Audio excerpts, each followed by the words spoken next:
राजपाल यादव की रिहाई की उम्मीदों पर पानी फिरा है। उन्हें कोर्ट से राहत नहीं मिली है। दिल्ली कोर्ट में हुई सुनवाई के दौरान राजपाल की ओर से कई दलीलें दी गईं, लेकिन कोर्ट ने बदले में उन्हें जमकर फटकार लगाई है। तो दोस्तों भाइयों, famous actor comedian Rajpal Yadav Tihar jail में सरेंडर कर अपनी सजा काट रहे हैं। 9 करोड़ का कर्जा ना चुका पाने के केस में वो फंसे हैं। 12 फरवरी को दिल्ली हाई कोर्ट में इस मामले की सुनवाई हुई, लेकिन उन्हें कोर्ट से जमानत नहीं मिली है। तमाम दलीलों के बावजूद उन्हें फटकार पड़ गई है।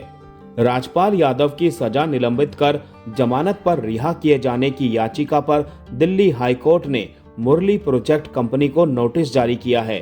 कोर्ट में अगली तारीख सोमवार 16 फरवरी की दी गई है। इस दिन जमानत याचिका पर आगे सुनवाई होगी। एक्टर ने शाहजहांपुर में अपनी भतीजी की शादी में शामिल होने के लिए जमानत पर रिहाई मांगी है। फिलहाल 5 फरवरी से राजपाल तिहाड़ जेल में न्यायिक हिरासत में बंद हैं। राजपाल यादव के वकील ने कहा कि पैसे को लेकर अभी राजपाल यादव से बातें करनी हैं, उनकी इजाजत लेनी है। दिल्ली हाई कोर्ट ने सुनवाई के दौरान उन्हें खूब खरी खोटी सुनाई। जस्टिस स्वर्णकांता शर्मा ने कहा कि राजपाल के जेल में होने की वजह कोर्ट का आदेश नहीं बल्कि उनकी खुद की हरकतें हैं। इस आरोप को राजपाल कोर्ट में कई बार स्वीकार कर चुके हैं। जब आपने इकबाल जुर्म कर लिया है तो सजा निलंबित करने का तो सवाल ही पैदा नहीं होता।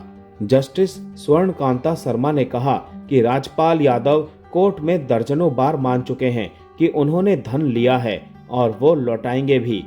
तय सीमा के बाद भी रकम न लौटाने के लिए 6 महीने कारावास की सजा सुनाई गई है। कोर्ट ने कहा कि आप जेल में हैं क्योंकि आपने अपने वादे को नहीं निभाया। राजपाल के वकील ने कोर्ट में बताया कि कर्ज की 3 करोड़ से ज्यादा की रकम दी जा चुकी है। हालांकि कोर्ट ने मामले को अब सीधे तौर पर बेबुनियाद बता दिया और कहा कि आपको 25-30 मौके दिए गए थे, लेकिन आपने बताया कि आप कर्ज नहीं चुका सकते हैं, इसीलिए सरेंडर किया। तो अब रिहाई की मांग क्यों की जा रही है? क्यों वो सजा को रद्द करने की मांग कर रहे हैं, जबकि वो इस बात को खुद ही कबूल कर चुके हैं कि उन्होंने पैसे उधार लिए थे। कोर्ट ने कहा कि आपने गुनाह कबूल किया और कहा कि पैसे चुकाओगे, सजा हो गई तो अब सजा रोकने की बात कर रहे हो। राजपाल यादव के वकील ने कहा कि हमने उसी डेट पर कहा था कि यह मामला सेटल करना चाहते हैं। राजपाल ने कोर्ट में कहे अपने शब्दों का मान रखने के लिए सरेंडर किया है। फिल्म में जो 15 करोड़ की रकम इन्वेस्ट की गई थी वो उसे चुकाना चाहते हैं। 3 करोड़ से ज्यादा की रकम दी जा चुकी है। हाईकोर्ट ने कहा कि समझ नहीं आता ये बहस क्यों हो रही है।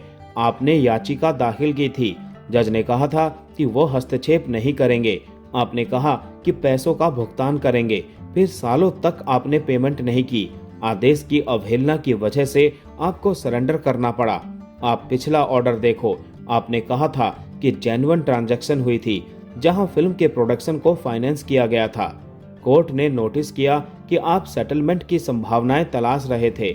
मैं इस मामले में हस्तक्षेप करने की कोई वजह नहीं देखता हूं। आप मीडिएशन सेंटर गए, वहां भुगतान करने का वादा किया। आपको 25-30 मौके दिए गए। अब इस केस को आप रीओपन करना चाहते हो। आपको पैसे देने में देरी क्यों हुई, इसकी जानकारी देनी होगी। मुझे आपसे सहानुभूति हो सकती है, लेकिन कानून तो कानून है। राजपाल यादव के वकील ने कहा कि याचिकाकर्ता को 2 करोड़ 10 लाख रुपए जमा करने हैं। हमें फिल्म इंडस्ट्री और पब्लिक से मदद मिल रही है। फिर हाईकोर्ट ने कहा कि इसका किसी भी बात से क्या लेना देना है। 25 बार आपने कहा कि ये कर्ज है।